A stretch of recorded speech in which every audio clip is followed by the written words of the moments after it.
Welcome back to another episode of Behind the Vision, where we talk about behind the scene of Satu Vision. We continue our conversation about company culture and in general culture. And today we have again our star guest, Rian. Welcome back. Thank you for having me back here. So last time we stopped to talk about company culture and how Yeah. each individual can contribute to the company culture, but it's not something that you can expect if you come to a company. It's more like you build it. And we promised our guests this time we will explain them how they can be a part of that to building a nice company culture. What do you think is the best way to build a company culture, let's say, for yourself? If you contribute to it as well, so how you do it? Well, talking about cultures, I think it's not only for the leaders or the people's or the upper managements. I believe that everyone in companies contributes to it. So everyone taking part of it, and it doesn't matter like on what positions you are, and it doesn't matter like the visions or the missions of that company is carrying or try to convey to the team's member. If each individual is not carrying it or not like fuse it into their life or on their professional life, I don't believe it's going to work. So I'm looking at it usually on this three perspective. The first one is that the team members itself, each person's carry their own mindset. They have their own past. They have their own experiences, and they bring that previous cultures into the new places. Let's say it's the new guys on your workplace. Usually they bring their own cultures. They kind of way of thinking and behaviors, either it's from family or from the previous workplace. The second perspective is coming from the one that's inside the existing company right now, or we can say is that the existing environment. Like if the existing environment is like stay true to the company visions and missions and that cultures, it's going to be good. But if they carry their own things, the new persons will either stay with that, with his or her new or his or her past cultures, or they will like rejecting the new one. And the third one, if I can say, is the leader itself, because it is tough to become leaders when you have to bring that cultures in. The thing is that um, like you cannot force it to the peoples. You have to inspire it to the peoples. I'm talking about the inspirations before on the previous one, our previous podcast, and I think right now is the continuity of it, like how that as a leader that we can inspire the team members or the new team members to go with this the right cultures. And then you're talking about, well, you asked me about how to build that culture itself. So from that three perspective, there's one thing that I think we have to have the a good fundamentals. First is about what is the cultures itself. So what do you think about the cultures? Is it like the companies creating it, or is it like something that is introduced by each team leaders, or is it something that is brings by the peoples that, from their home or from their lives into the companies or into the professional lives? What do you think? I agree. I think that is what you mentioned before. You think about core values, right, of the brand, of the company, that you have to translate or to deliver in different messages to each individual, because each individual is different and already has a past and may bring this Yeah. with themselves, and the experiences they made in the past. It's like a book, right? They're writing already their book. They bring this book, and now it's about time to write new pages in this book, but you have to help them to write these pages as a leader. And if they come inside and everyone already have a book with, let's say, pages that are written in their own style, they will may follow or may continue carry their own pages in their own style. I think it's also the character of each individual. Correct. Let's say like with Sato Visions, we move together with this one visions, right? One core value that we believe, something that we believe together, and Absolutely. each individual have their own beliefs. Then if you want them to go with that core value, with the right cultures of the company, you want them to be on the same characteristic, or you want them to carry that value itself but stick with their character. In my opinion, they should stick to their character, Hmm. adapt, but may with their own characteristics. So Because that's what makes them unique, right? absolutely, that's what makes them special and unique. So they all have their culture. Doesn't matter if it's a religion culture, but also their, as you mentioned, their backgrounds or stories or histories that build them, that build a character. I think I and you both just to the new company. You have to be, in my opinion, you have to be a little bit flexible. Whenever I open a new door, it doesn't matter now in my angle or in my eyes with a client, or in the older days when I join a new company, I always tried first to absorb and then try to adjust to the culture of the company or of the client's company as well. Yeah.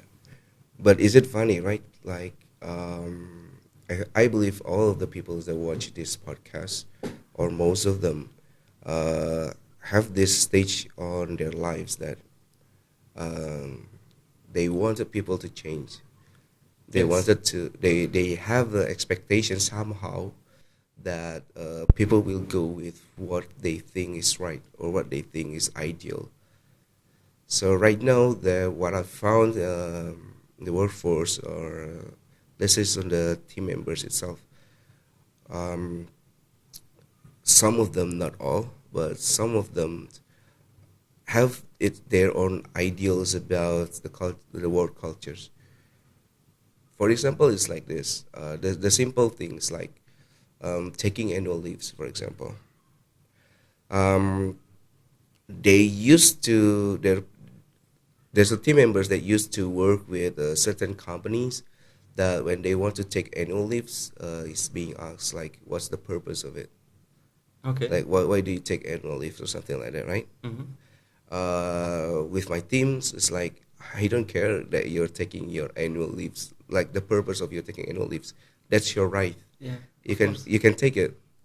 And what's matter right now is just like, are you informing us or not, right?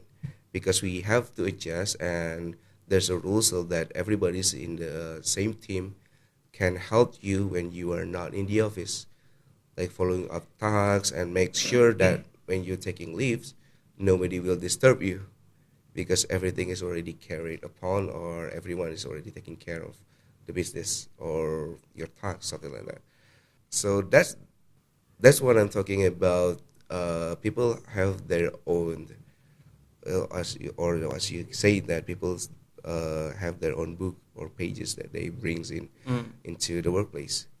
That's a small things, but there's also people that bring trauma Yeah. or bad previous experience Correct. that they bring us into the new places, and usually they will judge everyone there with that kind of trauma or past experience, whether they really realize it or not. And somehow that kind of things, like they have, for example, they have an experience with the toxic leaders or with the toxic team members or environment before. And then that really traumatized, and when this person comes to the new workplace, they already have this defense mechanism built in. So like when everyone is trying to give us suggestions or corrections, that persons usually will, what do you think? They will like avoid to admit it, or pointing fingers, or try to save their own, you know, Duty. right? Yes. Yeah, I agree. I think it can be really problematic, Mm-hmm. because they don't thinking about the opposite, who is not used to that. They come with this negative mindset, Yeah. I can say, or maybe they don't even notice, as you mentioned. They put this on a day without noticing that it can be problematic for everyone around them. So they put everyone in a problematic situation with this, yeah, pages written already.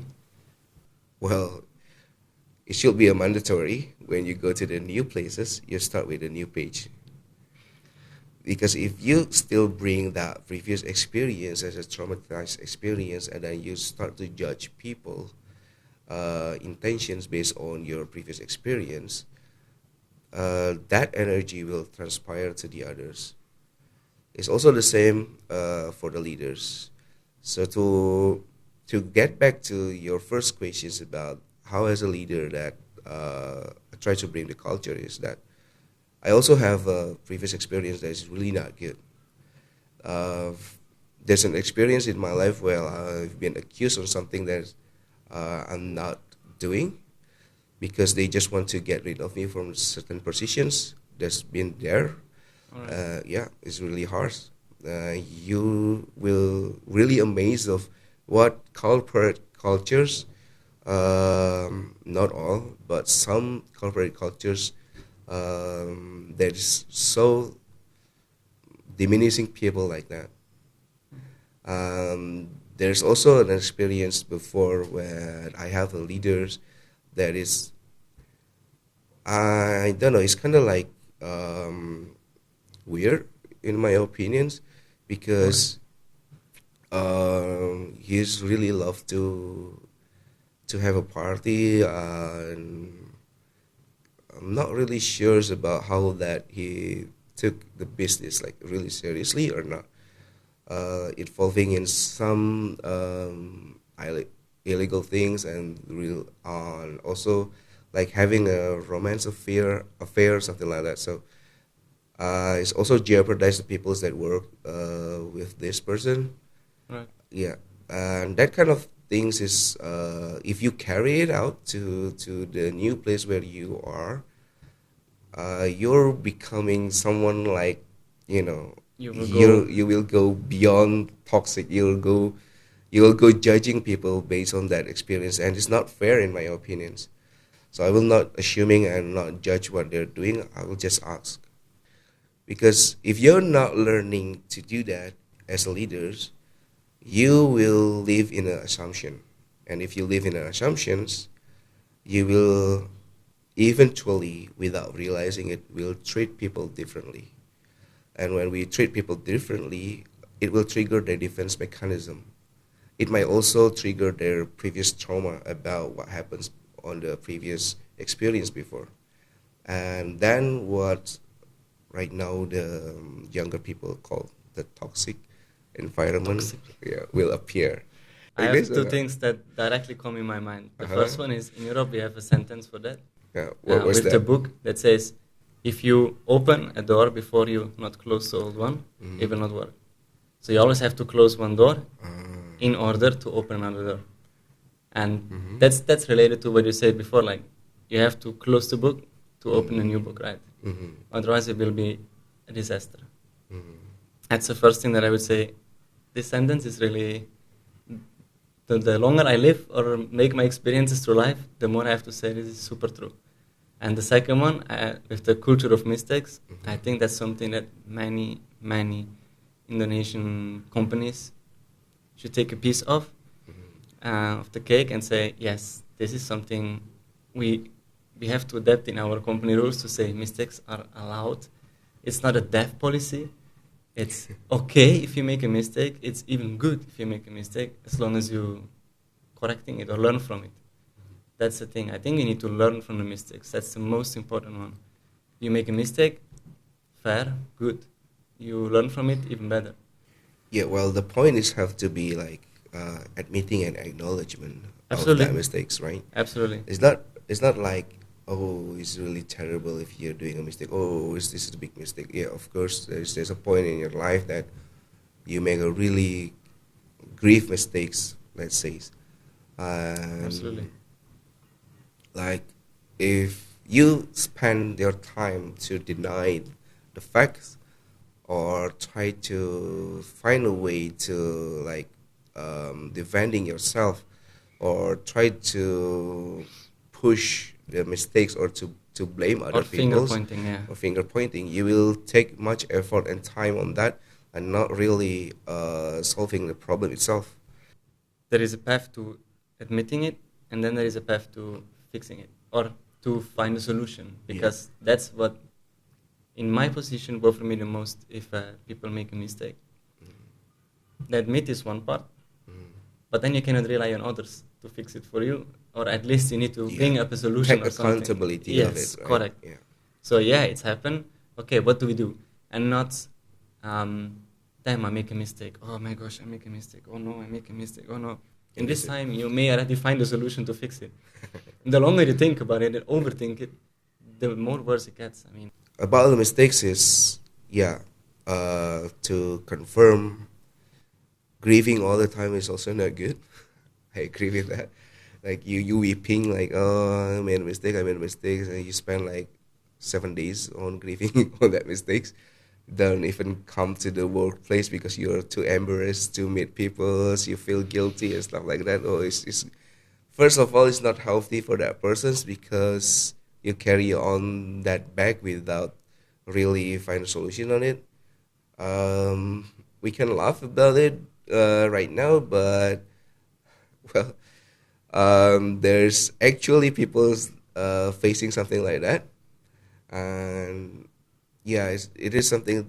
So with that kind of persons, it's more about if I'm looking at that, it's about the persons need help, not like you're helping for. It's not in a negative way. I mentioned it's not in a negative way, or they really need a support because when what I'm trying to build right now in my team is that when someone's making mistakes, it's okay to admit it, and the other will support. mhm. They will support it. It's not saying that it's okay because it is not. But as a Like team, we can fix it. the mistakes itself is not okay, but it's okay if you make a mistake. And being a supportive is like, let's find a way to fix it together. It's like that person will take the accountability, of course, but it's nice to have other people's cheer up on you Mhm. and helping you out on what they can help you. It's not about like, oh, you have to take this accountable by yourself, but admit it so everyone will feel safe. As the leader, also to make sure that your team member can say, I made a mistake, come up to you and say that I'm really sorry. I have an idea how to fix it. Can I have an opportunity to fix it, or can you give it another chance to make it better, or something like that? You have to make them feel safe. I learned this actually from the book. I think Simon Sinek wrote it. To like everyone will come up to you as a leader if you make them safe or feel safe. I think what nobody really. I follow someone in LinkedIn. Maybe on the next episode I will spoil the name. You have to go through it. It's a really inspirational person for me. I think it's a Singaporean person, and she have the top voice in LinkedIn status. I still not figure out what it means, but only LinkedIn can give the status to you. So it means you need to be really inspirational person Mm-hmm. or an individual that is really inspirational to others. Mm-hmm. And I saw her posts and I was going through and I find myself in most of her posts, or when I read it, I found, okay, if I'm in an employee's skin, I would feel that. But also the other way around. When I see that, oh yeah, that's exactly me. As as a founder, that's exactly what I was thinking without saying. And it's really interesting what she posts. Like one of the things was what the founder expect or what an owner expect but doesn't tell you. Oh yeah. And then you have to be honest because that's what the founders think you are all the time. Like that you're transparent and honest. Even if something happened that not supposed to happen, you do a mistake in work, the client doesn't notice, your colleagues doesn't notice, you better say it. So it's there instead of later it get explored and it's really Make it worse. really bad. Make it really bad. Even it's a small thing, you know. Yeah. But it can lead to why you didn't tell me? Why you didn't was transparent about it before? Why you didn't say that this campaign was paused by accident or anything? The disappointment that comes later Correct. will The be after, huge. Yeah. After flash, right? Yeah. After the backflash that comes afterwards is like huge for a really small thing, like for an end. Most of the people that I found, and I believe also when I was younger or in my previous experience before, I have the same kind of mindset also. It's like that we are looking for an ideal place, the working place that is not toxic, the working place that is really ideal, no judgments, everything is good. It's kind of like you find your own like paradise in your workplace. But later on, I realized that safe haven on the workplace is not something that you could expect. It is something that is must be given, of course, but it's also your responsibility to create one. This is based on my observations. It might be wrong, so don't really take it as it is. But in my observations, the leaders or the founders or the peoples that have that really have their hands on the company cultures, like the upper management or people with authorities, most of them just react to what happened from the team members or for the peoples that inside the company. To make a really great culture in the workplace or where you are right now, it have to be comes from your side. So when the freedoms is here or the flexibility is there, taking it with don't take it for granted. Take it with a huge responsibilities. That is not only your benefits, but also for all of the peoples there. Because you cannot blame authorities or the founders or everyone's up there when they have to adjust the rules based on that kind of things. Because if one is like that, they will think about what's the others. Usually you will, as a founder, you will think like, okay, if I allow one people to do that, Absolutely. the others will also exploit it, and it will not be good. Right? You will think like that. All the time. If something happens like this, all the time. I always try to explain. Will it be sad for you? Like you first, as the founders, you have this good intentions, right? If that happens, where people comes and exploit that kind of things, your kindness or the founder's kindness, how do you feel? You feel betrayed? Feel sad? No, disappointed. Uh-huh. Disappointed because you give people flexibility or benefit. Mm-hmm. The point I feel disappointed is once people make an advantage of it. All good. That's the part where we end the last session to say how everyone can contribute to a good working culture. I think that's the main thing that everyone can do by himself. Yeah, have to be start from yourself first. That's the main I think thing. that's the first one, right? Absolutely. You have to start with yourself. I mean, like, close the chapters, close the previous chapters. Whatever happened in the past, stay in the past. Absolutely. We learn from it. We move forward, and then stop thinking about other people's is going to be the same as the previous one, right? Because mostly they will not. The second one, what I can say is how that you can contribute to the company cultures or to make a really good company cultures. is that try to be safe where you are. Feel safe is or be safe is to creating the safe environment is to show to the people that when you make a mistakes and no matter what happened to you, you are okay with it. What I'm trying to say is that to make things safe is that you control yourself and your small circles there. At the very least, if you started with you a little drop and the ripples will goes on. And if you feel safe with that and if you communicate it in the right way, saying like, yeah, I know that I made mistakes and I'm trying to fix it. If you give me a chance to fix it. So instead of blaming me or the other peoples about that, Correct. why don't we work together or why don't you show me and give me a chance to fix it? I also find it important that you say yourself and the small circle around you, because I think this also has a big impact. If you make a mistake and if your colleagues make a mistake, I think that's the first touch point to say like, it's okay, everyone make mistakes. Let's Yeah. to your close circle. Be to a supportive to be partners to your supportive place. and Yeah. make them feel safe. It's okay, let's fix it together. Maybe I can help you. This is the way we fix it. So it's getting more normal. Instead of ignoring it and just say it's not my business. Correct. Or to point fingers to say like, Yeah. why you make mistakes?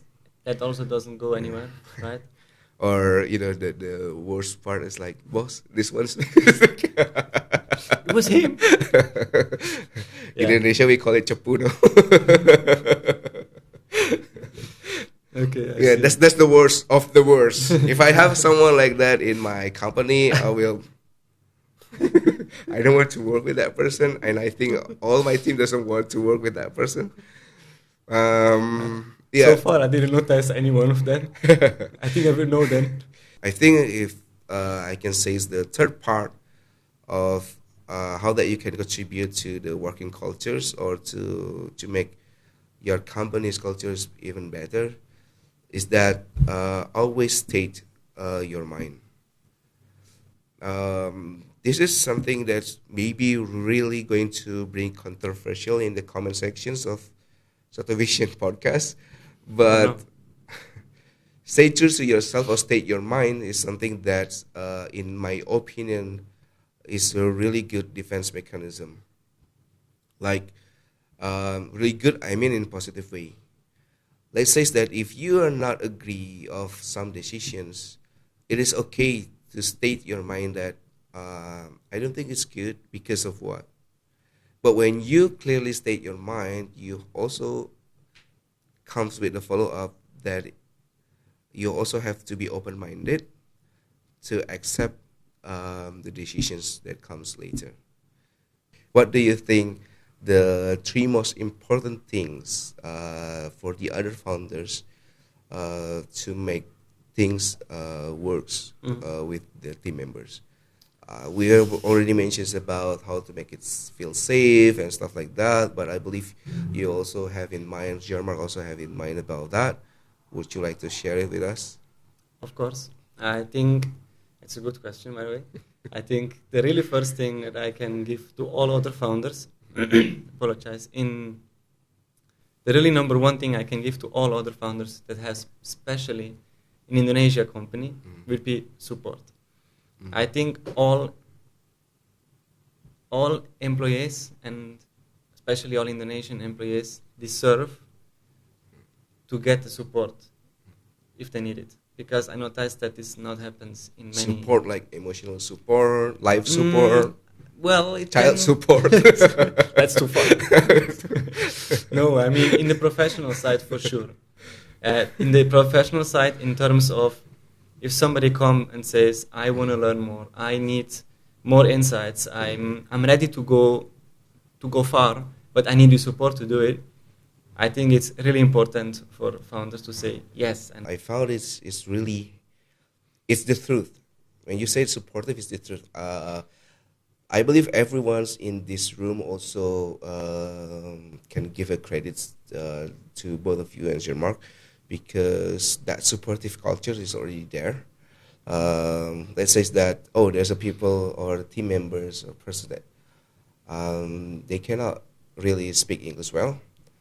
and then you pay for a really good application and courses for that to support them to learn English better. And it's also about the certifications, about the courses that they want to take. It's always open, and people can come and say that I want to learn this. If we talk about the second one, and I think I realized this a little bit too late, and Shumar too, is to set clear Expectations. expectation and rules from beginning, written as well. Oh. That's something that came a little bit late from Shomark and myself, but mainly because we used two different in our countries, and it was a mistake that me and Shomar need to admit that we was expecting the same in here. So we came here with the same impression of a corporate lifestyle without really knowing it. So once we came here and do all that, and we realized that people looking for it and asking for it, and there was a point where Shomar and I realized, okay, we need to have people who take care of that because Shomar and I cannot. I see. didn't study the books in Indonesia for the regulations. How? I mean, it would take me a long time. Not that it's not possible. And also the information source, to be fair. The information source for me and Shomar is the most difficult. I think number 3, definitely flexibility. Everyone have a private life. So you can say flexibility, Shomar call it work-life balance. I call it flexibility. I think we all should do that more.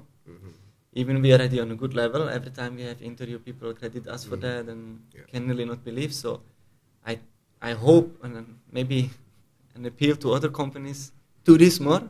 Your people will really appreciate if you do it. The third one especially is something that is, even for me, I'm not really proud as a workaholic, but Or guilty too. but here it's kind of like I work in a place where Jean-Marc and also you will say that this is Saturday. Please don't talk about work. Enjoy your weekend and stuff like that, right? More and more. Of course, there will be a time there's a communications that comes up after working hours or something like that. But it doesn't mean that people have to respond it as soon as possible or immediately.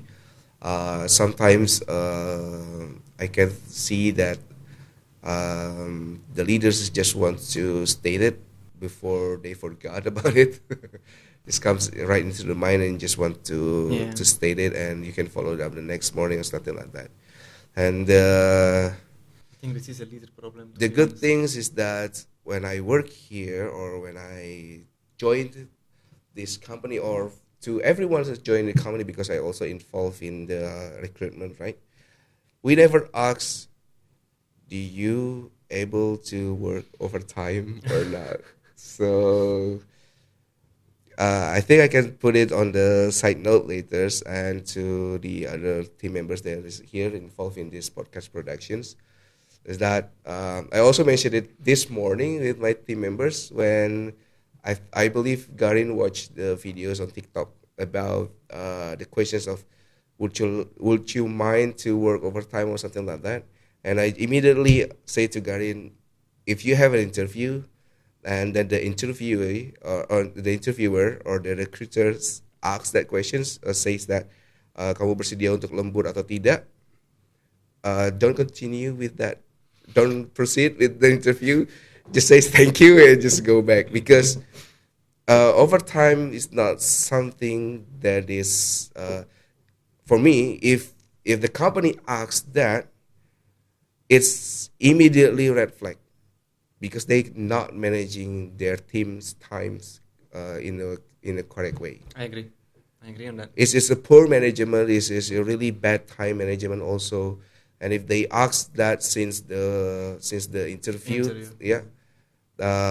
Please avoid that kind of place. Just moving forward to another options. So wait, you hear that often in interviews before? Yes. Okay. It's surprising me. When I was younger, of course. When I'm older, it's expected. So people don't ask it. You just have to do it. but it's bad things. Yeah. I don't want to normalize that kind of thing. So No, please don't. No. It's okay to have, like say, exceptions when it's really urgent. Once a month to finish Yeah. a deadline, nobody will say anything. Even if you do it as a leader, yeah, you have to finish something for tomorrow. if Nobody you will do it complain. for a responsibility, Yeah. like once in a while, just really have to, then I think it's okay, right? Mhm. I have two things to add before. Also, there's 5 points now. No. No. I mean to the last, to your last sentence. First, because I'm still thinking about your sentence. For all the founders outside, don't expect your employees to do overtime. That's my first one. And the second one is, I think what should be clarified for everyone who is not on the founder position, from the lowest to the leader level to whichever level you are in your career, you have to know that every founder will not, I hope every founder will not expecting you to work more in terms of hours. What matters is the result. And if you do the result in 3 hours, more efficient, and you say you need 5, and while others need 8, that's also okay. I don't think somebody will appreciate, I hope that other founders don't see only the working sheet to say, oh, he worked 12 hours a day, but deliver the same than someone else in 2 hours. The same quality, maybe. Obviously, some people need longer.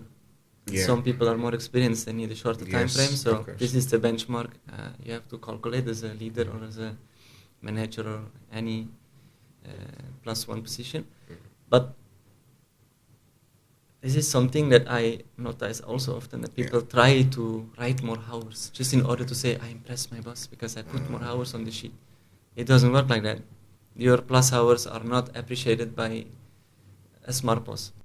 It's the That's in many productivity, guys. It's the productivity. Correct. It's not how much you spend, the time. It's not the busiest things. It's not the busyness. It's more about the productivity. Yes, I agree. If you're really productive and you deliver most of the works, and then you have the nap time also, I think it's still okay Of course. for some company. Nobody will say anything. Yeah, It's not you. in my departments, I also say that at 4 p.m. they can have a short break like tea times, or you want to have a coffee breaks, or you want to even smoke outside or something like that. Take your time just to really appreciate what you have done throughout the days, and recenter yourself.